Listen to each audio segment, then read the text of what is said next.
Hello everybody, happy Monday. And I'm going to try to do this outside. It's a beautiful day today and I know it's going to be raining for the rest of the week, so I'm taking advantage of being out here with you today. I'm going to see if I can actually share it out to a few places before we start. Hopefully somebody comes on.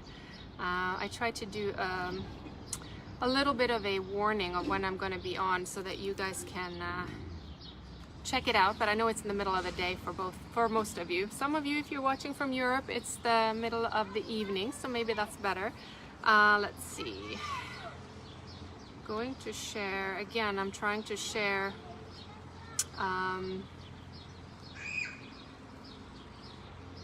to see if I can share my timeline again. Who knows if that's actually going to work or not, but so if you saw the topic, this is something that I've been asked or have been asked to cover on a multitude of occasions, and that is how to eat. Once you've sort of committed to a vegan diet or plant-based diet, however you choose to call it, many people then now are stumped, well, what is the healthiest? What is the most optimal way of eating? And often you hear, of course, of high carb, low fat, low carb, high fat, and you know, there's the keto diet, there's the paleo diet, and there's all kinds of, you know, dare I say it, fad diets out there that are, you know, sort of the flavor of the month. But you know, is this right for you? So I want to go through details. I try to get as many studies that are neutral as possible, so that I can provide objective information. I am not attached to one or another for you because I don't know you. I don't know your lifestyle. I don't know your background. And this is something that's very often misunderstood, is that some people may feel different if they're eating a high carb, low fat versus a low carb, high fat. And maybe one is more preferable to another, you know, when it comes to your energy levels and how you operate, and also your, are you sedentary, are you active? So most of these, I'm sorry, my neighbors are very loud, so I'm going to try to get through this as much as I can here, quiet as I can. So I want to sort of reference these two books. Actually, they're the same book. They are Becoming Vegan. It's the Express edition, and this is sort of the Bible that she writes. Brenda Davis, she's the registered dietitian and is vegan, the Vegan RD. Those are sort of, you know, the ones that I've referred to in this book. I also wanted to recommend this book, which is The Plant-Powered Diet, and it's written by Sharon Palmer, who's also a registered dietitian. Very objective. There's no like the only way to eat is vegan, but it definitely does provide great information. So this book, The Plant-Powered Diet by Sharon Palmer, and Becoming Vegan by Brenda Davis. So you can get the Express edition or the comprehensive edition right here. So those are my sources today. In addition to those of you who don't know me, I do have a background in health coaching. I'm a certified health coach from the Institute for Integrative Nutrition, and also have a background in specialty around plant-based nutrition as well. So for you, what have you tried? What is your challenge around finding what the right way to eat for you is? Is it that somebody's telling you what the right thing is? Have you experimented perhaps with different types or styles of diets or eating? So when it comes to managing your macronutrients, so macronutrients of course being protein, carbs, and fat, right? But today we are going to talk about the two, protein and fat in general. So you know, now that you have decided, like I said, that you want to embark on a plant-based diet, there are going to be questions about what to eat. How does this whole thing work? It can be really confusing, but I'm going to attempt to give an objective look on both high carb, low fat, and low carb, high fat, and provide some health benefits on both. And then you can decide what's best for you and your lifestyle. So let's define first, we're going to go into the high carb, low fat. This is a diet that you often hear, you know, talked about, especially in the whole food, plant-based world. So this means that the majority of your calories come from carbohydrates, about 70 to 80%, I would say almost 80%, such as starches and fruit, right? So people eating this way usually eat a lot of fruits and vegetables, root vegetables, potatoes, bananas, rice, etc. And pasta, it could be whole grain pasta. And at the same time, they cut out most of all of the free oils, and they eat limited amounts of nuts, seeds, and avocados. And some of the most highly respected, vegan health authorities, they recommend limiting the fat in the diet to no more than 10% of total calories, which then, if you're on a sort of 2,000 calorie a day diet, it's about 22 grams of fat. Very low, right? Because they believe that's the best way to protect against chronic disease. Very low fat diets have proven to be an effective therapeutic intervention for thousands of people with life-threatening chronic diseases, but just following a low-fat diet hasn't really shown to prove that it's effective. So you have to go then to that really extreme low-fat diet of 10%, which is of course only if you have some sort of chronic disease or trying to reverse it or prevent it. So given how many people in the Western world struggle with these types of diseases, we really shouldn't be ignoring the health benefits and value of eating this way. So no studies have compared, though, the disease-fighting power of very low-fat vegan diets with vegan diets that provide more fat in the forms of nuts, seeds, and other whole foods. I do know of some diets that restrict even the whole, fat sources, such as the nuts and the seeds and avocados, and recommend that as well. And fans of a high-carb, low-fat diet strongly advise against the use of concentrated oils, fats and oils, but yet you find these long-living populations in the world, such as those in the Mediterranean, that use some oil in varying amounts, and they also restrict the use of the higher fat plant foods such as nuts, avocados, and olives. But studies have shown that there are, like I said, some health benefits of these foods. Actually, they are overwhelmingly positive. So eliminating or severely restricting higher fat plant-based foods might actually be counterproductive. If you eat less than 10% of fat, you might actually not get enough fatty acids. So I see those people who get really crazy and are not going to eat any fat, and that is not recommended because you do need fat to protect against diseases and health conditions that may occur. So very low fat diets have also been associated with inadequate intakes of zinc, for instance, and different B vitamins. And all these actually are widely available in nuts and seeds. So you do need some. So just because something is, not as ideal doesn't mean you should eliminate everything and not eat any at all. So when we talk about carbs, we should distinguish between simple and complex carbs, of course. They're two very different things. And the prior has no fiber and little to no nutrients, whereas the latter contains fiber, lots of vitamins and minerals that the body needs on a daily basis. So if you eat a low-fat, high-carb diet and rely only on refined carbs, for instance, you actually might get a decline in your HDL cholesterol and a rise in triglycerides, which can cause then increased risk for coronary heart disease, for instance, metabolic syndrome, type 2 diabetes. So you want to avoid foods with white flour and white sugar and rather eat whole plant-based foods such as legumes, vegetables, whole grains to keep your triglycerides down. And it's worth noting that even on a low-fat, though, whole food vegan diet, it can cause a drop in your HDL cholesterol. Which is a result that your total cholesterol goes down. Total cholesterol is going down. And that might not pose a health risk. The primary function, for those of you who don't know of HDL, is to remove excess cholesterol from the bloodstream. So when there's less cholesterol to remove, which often happens when you're on a whole food plant-based diet, less HDL is produced. So vegans in general might have slightly lower HDL levels than the general population, but the risk for coronary heart disease is still low. So Another thing worth noting is that a high-carb, low-fat diet may not be enough calories for infants, children and adults with high energy needs, for instance. Low-fat diets can actually cause diarrhea in kids, so vegan parents should make sure their children get enough calories from fat. So 30 to 40% of your total calories should be from fat if you say, oh, have a baby from 6 months to 3 years of age, and then typically 25 to 35% from about 6 to 18 years of age. So again, it really varies, like what you need, what your body needs, depending if you're not elderly, if you're an infant, if you are very sedentary or very active. So there definitely needs to be adjustments there. And the conclusion really to talk about when it comes to a high-carb, low-fat diet is that don't make it a priority to avoid fat when you're selecting foods to eat. Say, for instance, if you get a fat-free, high-sugar salad dressing, that might be in line with a low-fat diet, that doesn't make it healthy, right?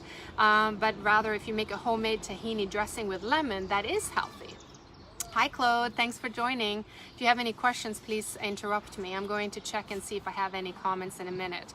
But the key here is to choose whole foods like nuts, seeds, wheat germ, avocados, olives, tofu, and tempeh. There's those whole soy foods. They provide important nutrients, including a variety of antioxidants, trace minerals, and protective phytochemicals.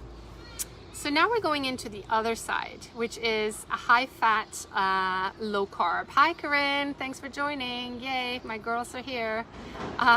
So a high-fat, low-carb diet, many people say they thrive on a higher fat and they want to, I don't know if it's because carbs have been sort of looked upon as the devil, with the keto and all these Atkins diets. But in any event, a high-fat, low-carb diet is classified as where you get more than 35% of your calories from fat. And there's even a vegan version of the keto diet that restricts carbs to less than 50 grams per day, which I do not recommend, but they exist. And a high-fat, low-carb diet has long been thought to contribute to obesity and chronic diseases, but there are some healthy populations, like I mentioned before, such as the Mediterranean population, that have been eating this way for centuries. And there have been studies that show the correlation between, say, total fat, saturated fat, and coronary heart disease in many populations, except there's a population on the Greek island of Crete where people consume an average of 37% fat per day. But if you look closer, the traditional diet here is a plethora of plant-based foods and olive oil, and less than 2 ounces, which is 60 grams of meat, poultry, and fish per day. And they also go through periods of fasting, actually up to 180 days a year, where they abstain from meat, fish, dairy, eggs. So a regular restriction of animal-based foods have significant health benefits. There have been numerous studies of that. I think you can also go to study the blue zones. I'm sure many of you have heard of that. There's one on Corsica as well, an Italian island, similar findings there. So Mediterranean diets do provide a compelling argument that the quality of fat trumps the quantity if you don't eat too many calories. And that's the point, right? It's like really reining it in. It's not more is more. I want to live in Crete. I know, Corinne, me too. It's beautiful there. I've been there a couple of times. Even good fats, though, might increase the risk of disease if eaten in excess. So again, anything in excess is not going to make you healthier or better. In fact, it can actually hurt you. And high-fat diets have been linked to chronic medical conditions such as cardiovascular diseases, metabolic syndrome, diabetes, gallbladder disease, and some cancers. And this is implicating that the fats are saturated fats and trans fatty acids, and vegans do tend to eat less of these, of course, if they're not eating French fries every single day and just burgers. But diets high in fat, which then is more than 42% of calories coming from fat, can potentially increase your risk for heart disease, no matter what the source of fat. Can you guys hear me over all the screaming from next door? I hope you can. Very obnoxious, my neighbors, by the way. Another issue is that if you eat a lot of concentrated fats and oils, they're packed with calories, typically around 120 calories per tablespoon. and they contribute very little in terms of nutrients, right? Vitamins and minerals. So you end up with a high caloric, low nutrient poor diet, when really what should be the goal is to get as many nutrients per calorie, right?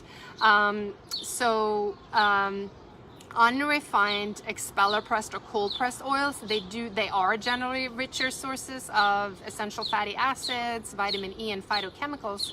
But however, most of the oils you find in the supermarkets are highly refined, and I think there have been findings that most of the olive oil sold isn't even real olive oil. It's blended with a bunch of other refined sort of vegetable oils. So be careful. Quality, again, is important. And another problem, of course, is high-fat diets can make you fat. Because they're high in fat, you get a lot of calories from a very small amount of foods, and that can lead you to overeat, consume more calories than you need because you're hungry and you need a lot of food. So if you're overweight or want to lose weight, stick to a diet that only contains moderate amounts of fat. Again, no need to go on the extreme side of it, but restricting or overdoing it typically isn't ideal. And then another problem, again, of high-fat diets is that it actually makes it difficult for the body to convert essential fatty acids to their usable form. So this can increase your risk for chronic diseases and also affect your mood and energy levels. Unrefined cold-pressed coconut oil or avocado are good. You know, Corinne, I know I'm going to be very unpopular here, but I don't really recommend coconut oil. There's been so much, it's one of the most processed foods and oils out there. I would recommend olive oil over coconut. Do your own research and do what's best for you, but I would never sit here and say that actually it's good for you. It's just, you can eat it in small amounts. Coconut oil, even if it's unrefined and cold pressed, I find that it is, I think it's like 82% of saturated fat, which again is like, is that healthy? No, not really. It's you know, it's very tempting to think that it is. And again, with olive oil, with all kinds of oil, of course, it's all processed technically, right? Because it's pressed, and anything that comes in a form that is not in its original form is processed. So even meat is processed when you think of it, right? Because I mean, an animal doesn't come processed, you know, in big little pieces wrapped in plastic. You know, it's an animal. Same as if you go and pick a fruit from a tree, that's an unprocessed food because actually, oh, the apple was this way on the tree, and I'm eating this apple, and it hasn't been manipulated. Yes, very high in saturated fat, exactly. Claude, I'm not sure what you mean by nutritarian, but you can maybe explain. So I know there's maybe a diet called nutritarian, I'm not sure. So again, there's also the part of free radicals, those compounds that cause oxidative damage to body tissues. They're more likely to react with polyunsaturated fats found in oil, such as safflower, sunflower, soybean. And oxidative stress, for those of you who may know, have been linked to increased risk of numerous diseases such as heart disease, cancer, diabetes, arthritis, age-related diseases, and neurological disorders. Coconut oil, not good, Claude says, or olive oil. Yeah, I tend to, you know, I don't know if any of them are necessarily so wonderful and good, but I would definitely go with olive oil, Claude. I agree with you there. All right, so, and the conclusion here, when going through those two diets, you might have sort of, you know, heard that I said good and bad things about both, right? But it's a broad spectrum of fat intake can support and promote excellent health, but there are two important caveats, and one is that you have to achieve energy balance. So, in other words, if you're eating too much, it's going to not be good. The body needs certain amounts. So learn to listen to your body. And number two, you have to select healthy sources of fat. So if most of your fat comes from whole or minimally processed foods, you can maintain excellent health even when fat intake is high. But on the other hand, if the fats you eat come from highly processed foods or convenience foods, negative health consequences will occur even with low fat intakes. So there's strong evidence to support the use of a very low-fat plant-based diet as a treatment for chronic disease. So say if you're trying to get better from God forbid, cancer, diabetes, things like that. It has been proven to help, but it's not set in stone that this way of eating, meaning a very, very low fat diet, that's perfect for all vegans. So if you have a healthy body weight, basically have good health, you should focus on eating a variety of nourishing plant-based foods, including higher fat foods. There's no problem to add a little bit of nuts, seeds, olives, avocados.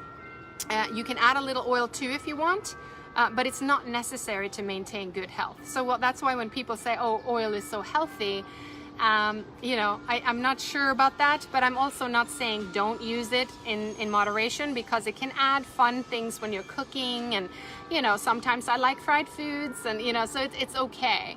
Dr. Furman, yes, I know, Claude, thank you for telling us. Yeah, there's definitely those doctors, then he, probably Dr. Furman, I can't remember what exactly, I think he does suggest high carb, low fat. I know that a bunch of them, like John McDougall and a variety of others, do recommend the low fat, high carb. But it's also speaking to a population that is suffering from those chronic diseases that so many of the Western, population is. So it's definitely worth taking a look into and minimalizing processed food. So stick with a whole food plant-based diet. So there you have it. I do go into more detail on what types of fats to eat and include in your diet in my one-on-one programs. Also consider your lifestyle, because your needs might be very different from your partner, your friend, your neighbor. So that's what we go into if you do decide to work with me in my programs, is that we go through how your daily life looks like, what your background is, your health history, and then we create suggested amounts and things for you to eat during the day, so you can feel supported and feel your best. We also can adjust every 2 weeks and see, like, oh, I feel great, continue, or I'm like, oh, I'm feeling a little lethargic, we're going to adjust and go through. So you have a very customized, personalized way of working with me in my one-on-one programs. I am going to be posting more about them, but I am going to offer a 5, 8, and 12 week program where you can work with me one-on-one, either speaking weekly or bi-weekly. We're going to go through all the facets of a plant-based diet, so make sure that you're eating in a healthy, tasty, nourishing way, and that the transition is basically seamless and much easier than if you were to sort of Google and do it all on your own, because you don't need to be alone. There's always someone there that can is willing to help and support you, and I hope that you give me a chance to be that person. Of course, I'm going to be doing a Facebook Live every single day. As soon as my page goes live, I will let you know so that you can sign up. But if you are too impatient and don't want to wait, feel free to DM me. You can go to sunnygandera.com, send me a message there, or just to sunny@sunnygandera.com, or just send me a direct message right here on Facebook. Share this video with somebody you think would be find it interesting to hear the differences between these two diets and approaches, and I hope you found this interesting. Claude says micronutrient from plant-based diets. Okay, yes. Okay, Claude. I know Claude and I worked together for a little while, and Claude is really into this way of eating, so and enjoying health benefits from that. So really glad that you are here, Claude. So I don't see any other questions. Hopefully, I'm just gonna wait one more time. If anybody else has any questions, do let me know. I tried to share onto my personal profile, but for some reason that's not working. So hopefully you guys can just tell everybody to come onto Sunny Gandera. So check it out.